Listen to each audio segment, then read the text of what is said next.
Toyota Innova na maingay ang kanyang alternator kapag umaandar. Tuturo ko po sa inyo kung paano magpalit ng clutch pulley. Okay, start!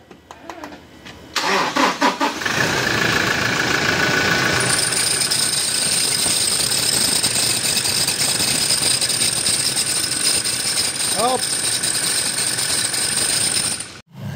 Ito yung alternator ng Toyota Innova. Ang problema nito yun nga na maingay.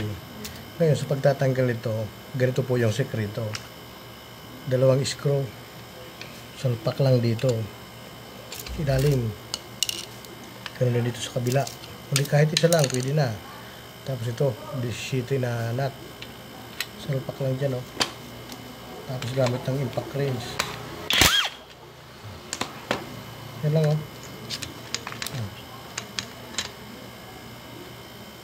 Yun, tanggal.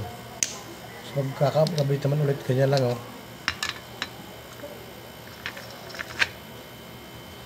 Gamit ulit ng pinabricate na 17.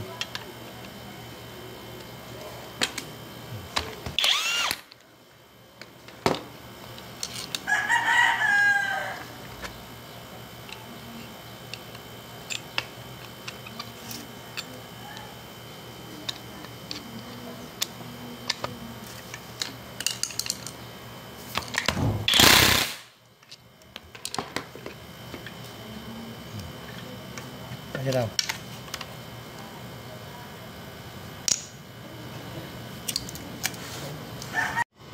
So ayan na, napalitan na ng puliya. So start.